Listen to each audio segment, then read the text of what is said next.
Hello everyone, my name is Oktay Alju, and welcome to Learning English through TV series week 3. Well, before we start, I would like to ask you, if I was in the classroom presenting this right now, I would like to ask you, what have you learned throughout these 2 weeks of MOOC that we have done? I was actually really curious about that, what we have learned so far. If you were in the classroom, I was going to ask that, but uh, I'm asking to you too as well, the person who is watching this presentation. What do you think we have learned throughout these 2 weeks, and what do you think we are going to learn in this week? Well, if we are curious about what we are going to learn today, we can look at the outline of today. Well, specifically, today we're going to talk about preview vocabulary. After that, before uh, the Adrift episode, I should say, the preview vocabulary I think is very important for us because, how should I say, uh, it helps us nitpick the, specific vocabulary that we can learn. For example, the preview vocabulary that we're going to see today is also going to be mentioned in the Adrift episode. So by seeing these vocabulary previously, prehand, we can, unknowingly learn these vocabulary easily. So I think preview vocabulary is a great part here. Well, after the preview vocabulary, which is a little bit long, we're going to look at the Adrift episode, which is also about 5 to 6 minutes, I guess, or 4.5 minutes, and I'm not quite so sure. Um, Before we watch the Adrift episode, I'm going to ask you some questions again. And after the Drift episode, we're going to look at pre-expansions, uh, what they are, what they do, what's their purpose. After that, we're going to look at the third conditionals and the mixed conditionals. Again, we're going to look at what they are and what they are not, like what job do they do in the English language. At the very end, I'm going to give you some 5 questions, which are going to be relatively easy. So let us start with the preview vocabulary here. Well, preview vocabulary. To fulfill a commitment, which means to complete a task, responsibility, or obligation. This one should be pretty clear. To fulfill something is pretty easy for us to understand. Well, an example here is that she is due to leave London next week to fulfill some charity commitments abroad. No, she's going to do some charity abroad, so she needs to fulfill some charity commitments abroad. It's all about completing something, completing an obligation, a responsibility. It's pretty easy to understand this one. So let's continue with the second one, which is from point A to B. We have used this point A to point B previously in our school lives, I guess, especially in the mathematics area. But this specific vocabulary means that noun phrase means that which represents, this thing represents a starting point and a finishing point. A being the starting point and B being the finishing point here. So the example sentence we have here is that the directions on the map clearly show the route from point A to point B. Pretty simple to understand, I guess. So let's continue with the third one. We have a good golden retriever here in the background. So the noun here is to retrieve, which means to get or bring back something from somewhere. Again, if you're familiar with this specific word, it's pretty easy for you to understand.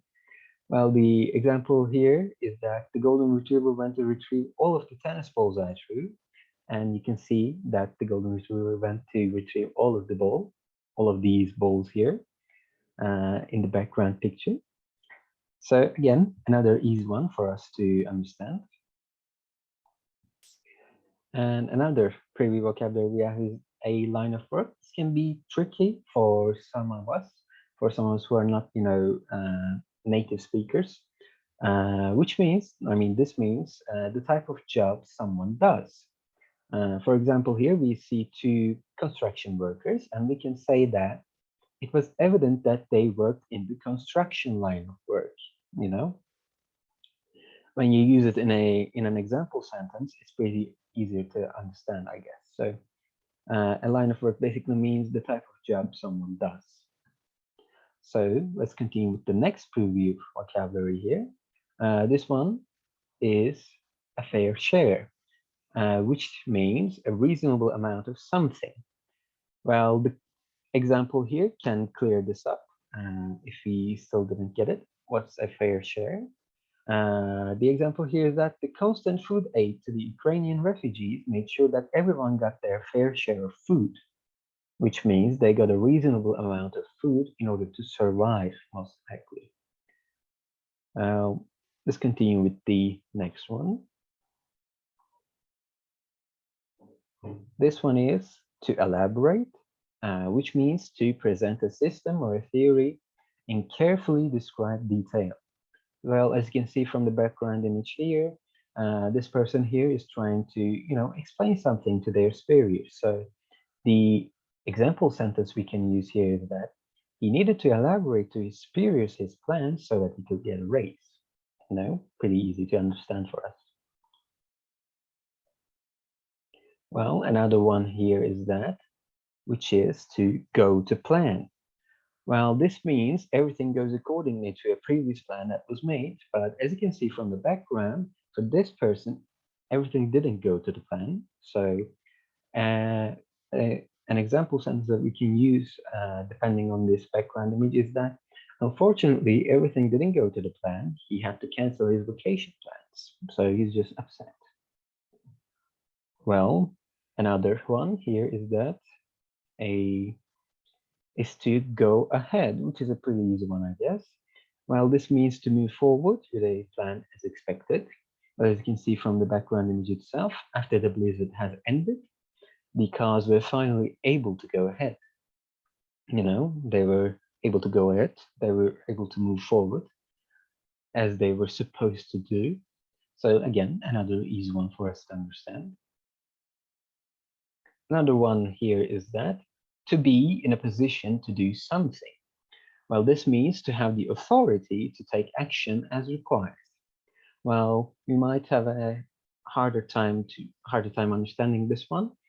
So it will be best for us to use it in an example here. Well, the example here is that he knew that he was in a position to do something good about this terrible situation, so he acted upon it. Pretty easy to understand when you use an example, I guess. Well, I guess this is the last one we have here, which is to draw something, to draw attention to something, sorry. Well, this means to make something to be seen clearly. Well, as you can understand from the background image, there's a group of people who are protesting. Well, so we can, make a sentence based upon this. So we can say, the protesters wanted to draw attention to eco-friendliness with the banners they've made. As you can see from the image itself, they're trying to draw attention to eco-friendliness. Well, these were the preview vocabulary, which is also used in the Adrift episode here. So what I would like you to do is that try to, try to specifically listen out for them. In that way, you can learn and understand these words correctly and in an easier way. But also after that, another question that I have is that what do you think is going to happen to Will? And what might have happened to the person which Will was supposed to traffic? If you remember the last episode, Will was supposed to, safeguard this person to a ferry, this ferry, as you can see here. But we don't know what happened. We don't know why Will got caught, and we don't know what is going to happen. So, if we were in the classroom itself, I was going to, take some opinions about what was going to happen from those who wasn't on this MOOC course. So, well, if you haven't seen this, the person who's watching this presentation, you can make a guess, I guess. So if you've already made your guesses, and let's continue with the video itself.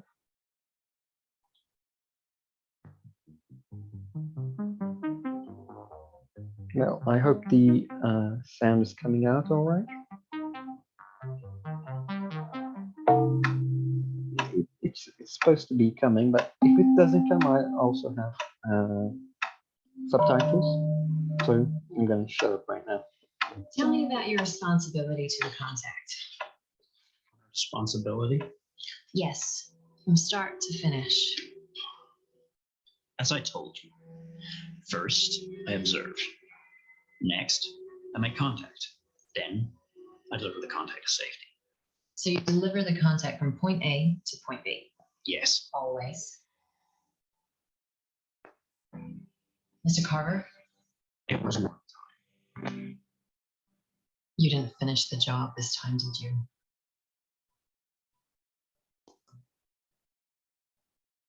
I watched him get on the ferry. The pickup was waiting at the other end. It didn't get on the ferry? No, I didn't. I think we can both agree that you didn't fulfill your responsibility. I made contact. Arrangements were made. I put the contact on the ferry. That you didn't complete the task. Your responsibility. So what I need you to tell me is, what happened?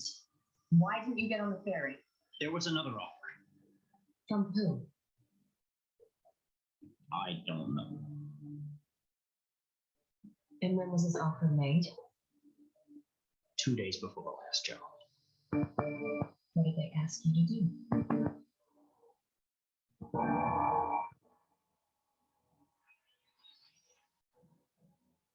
They wanted me to collect something. What did they want you to retrieve? Do you know how long I've been this time? Yes. And you must also be aware that over the years I've made my fair share. That means It would be unprofessional for me not to expect that. But you still haven't answered my question. are you sure about that? You had something hidden from your past.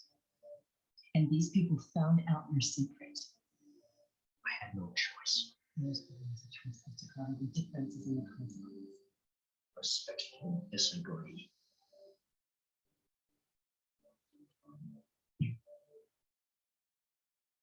Let's get back to the contact. You said everything was running to schedule.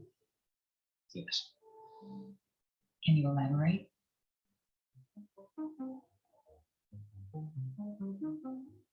I always keep direct contact to a minimum.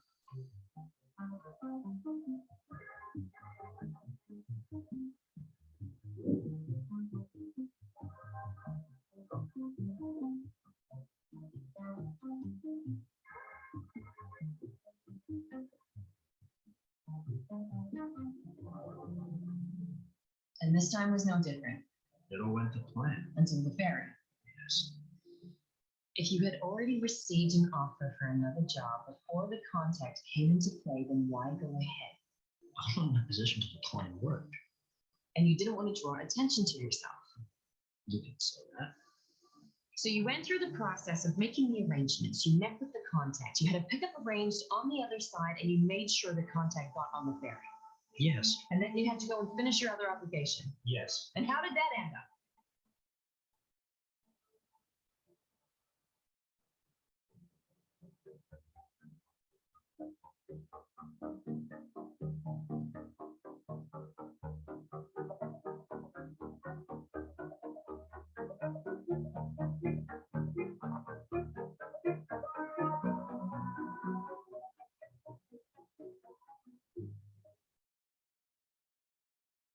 Well, that was it. I hope you could, nitpick those vocabulary that we've just learned.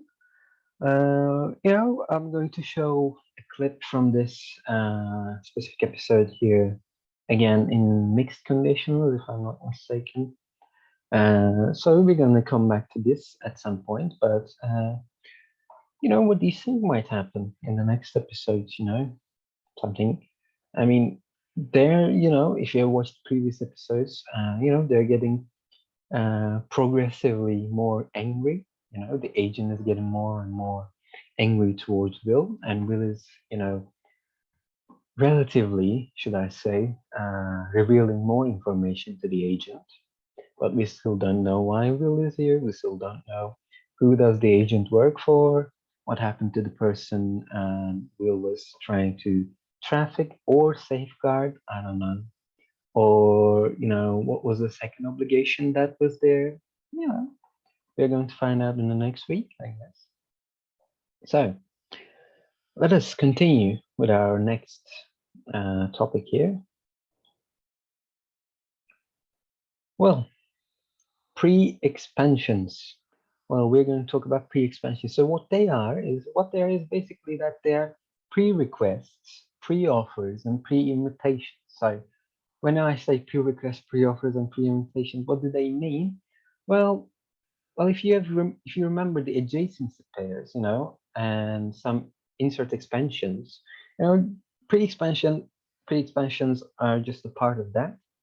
Well, what they mean is that, as you can see from the example at the top here, do you have plans this weekend? Not really. Why? I was wondering if you want to go see a movie. Sure, which one? Well, the pre-expansion here is that the first line, do you have plans this weekend? This here is just a pre-invitation. Well, how do we understand this?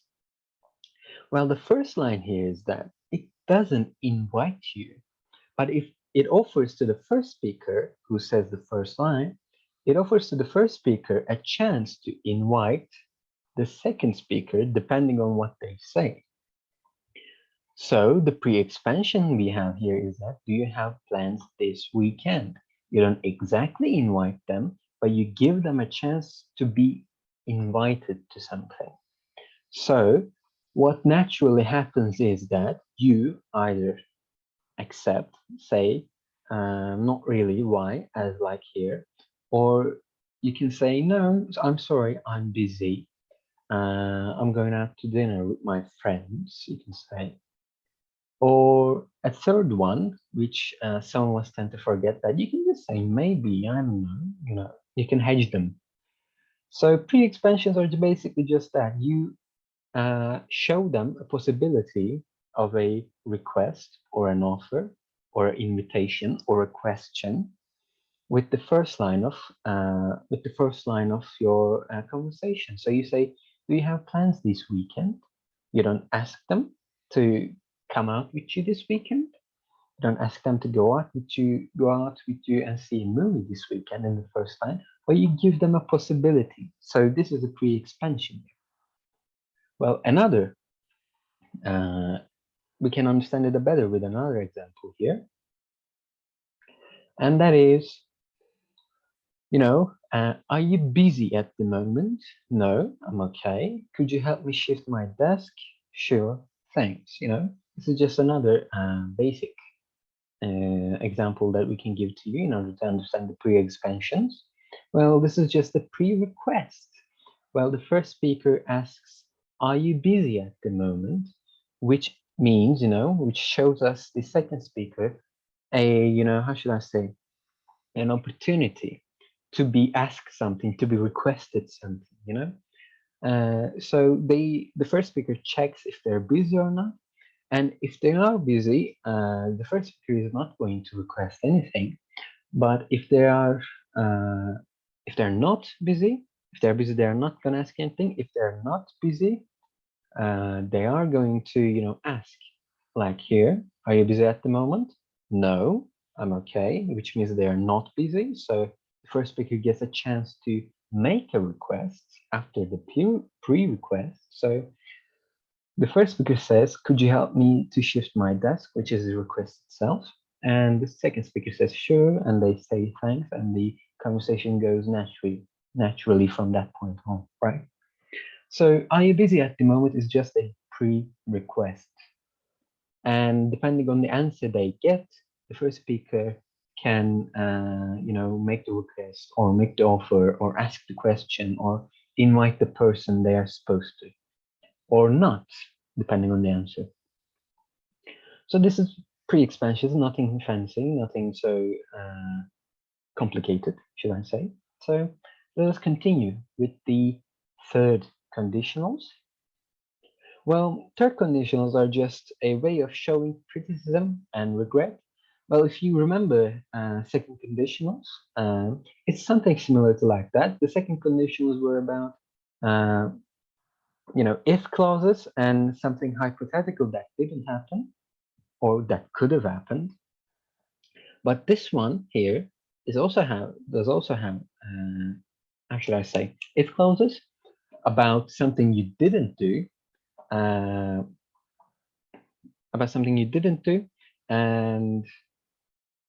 because of that, you are having this. The second slide is going to explain it more better. So let me just read you the example here in order to, make your head not more complicated than it should have been. So the example here we have, if you had just listened to me, we wouldn't be having this conversation right now. So this is a third conditional. If you had just listened to me is the part that you didn't listen to them. So because of that, you are having this conversation. So this is third conditional. This is not something hypothetical like the second conditionals. So the other slide is going to explain it more better. So how do you create these third conditionals?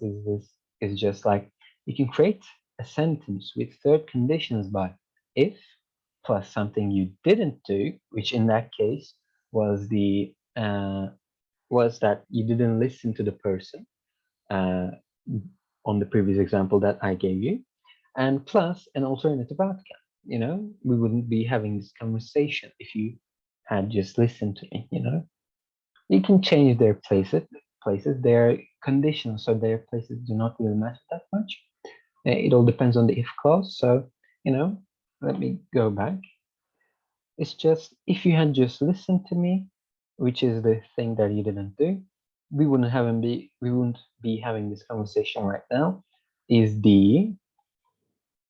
me show you, is the alternative outcome. We wouldn't be having this conversation if you had just listened to me. This is the third conditionals. This is just a way of showing regret, a way of showing criticism, and we're gonna delve a little bit deeper on the questions. So if I were in the classroom, again, I was going to ask you, pre-expansions. Can you give me a pre-expansion example, or can you give me a third conditional example? I was going to interact with the class in these slides here, but we're in the digital platform right now, so you, the person who's watching, can create some examples out of your mind and just reflect it upon yourself. So let us continue with the last one here, which is the mixed conditionals.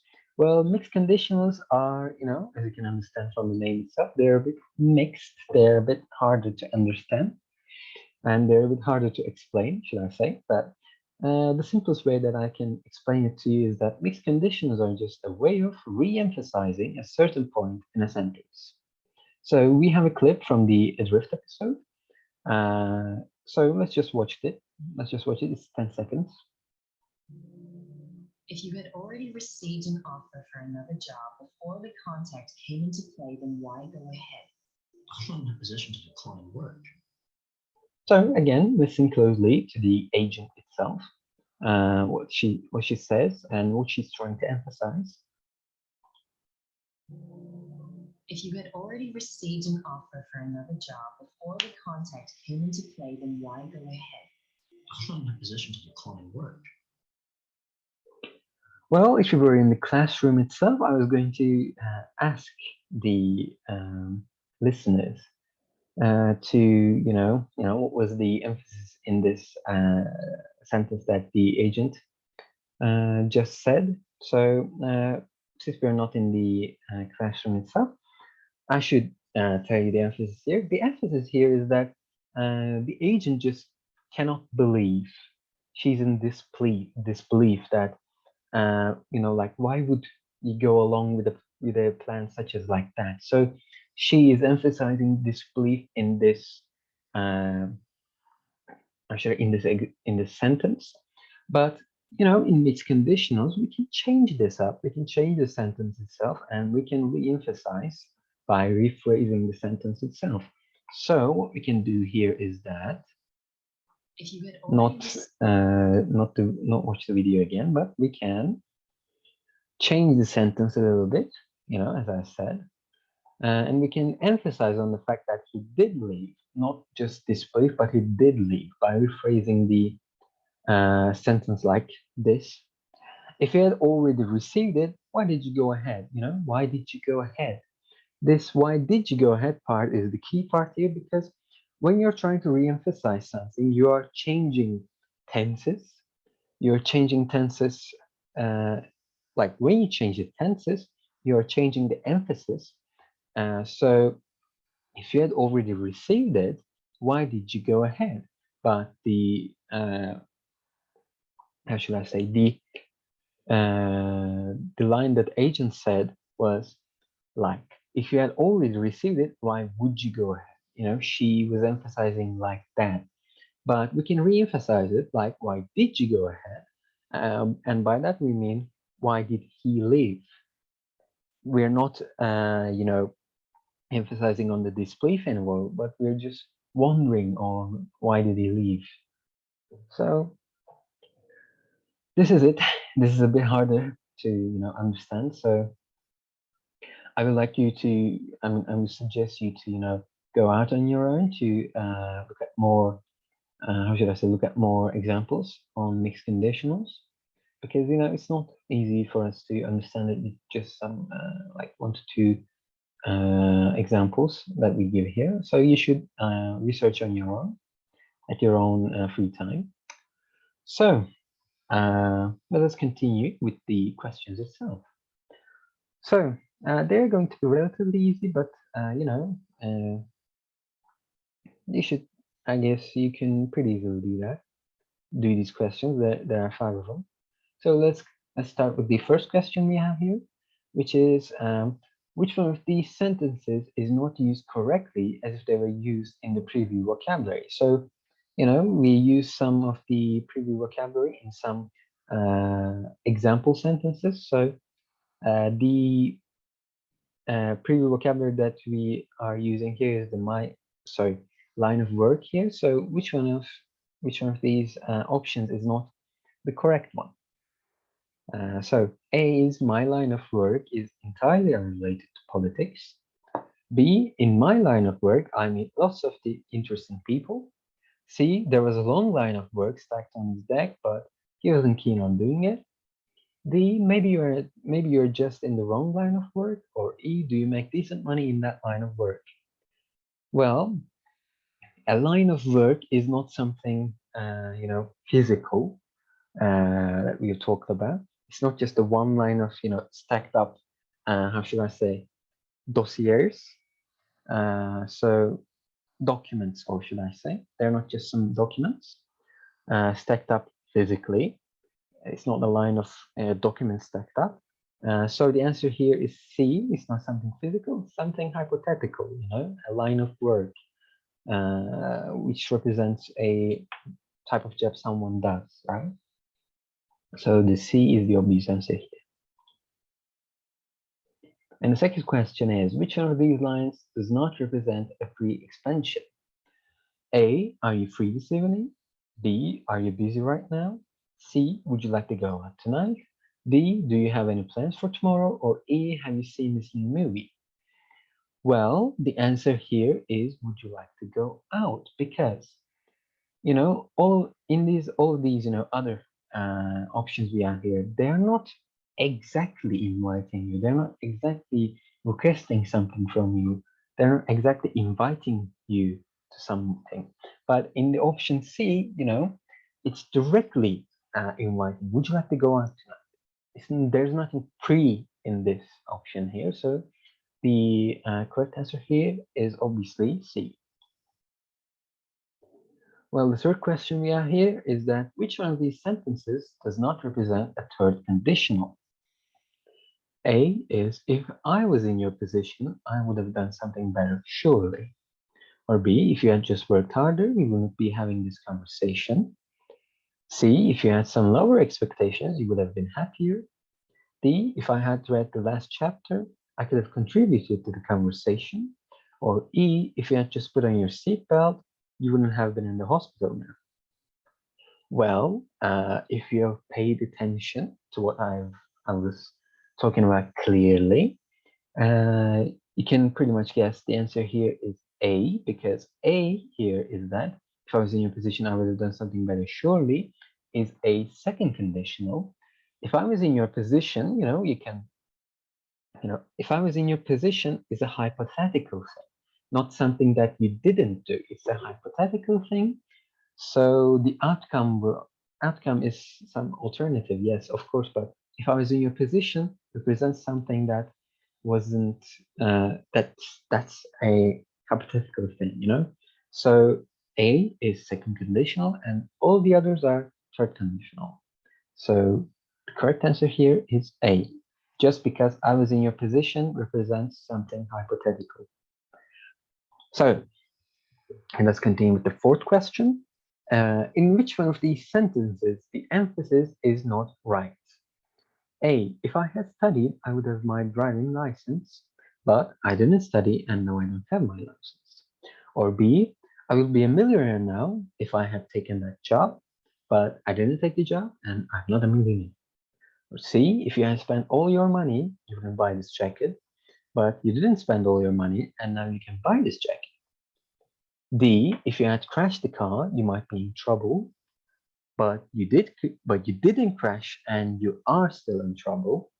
Or E, if I wasn't afraid of spiders, I would have picked it up. Well, I am afraid and I didn't pick it up. So the answer here is D, because if you had crashed the car, you might be in trouble. But the emphasis given here in this option here, you didn't crash and you are still in trouble. But what should have been was you didn't crash, and you're not in trouble. So the emphasis here is not right. So the answer here is D. And the final question is a bit of a cop-out, as I've done the previous week. What do you think is going to happen, Will, in the next episode? I was going to ask this question in the classroom again. So share your thoughts. Think about what's going to happen in the next episodes.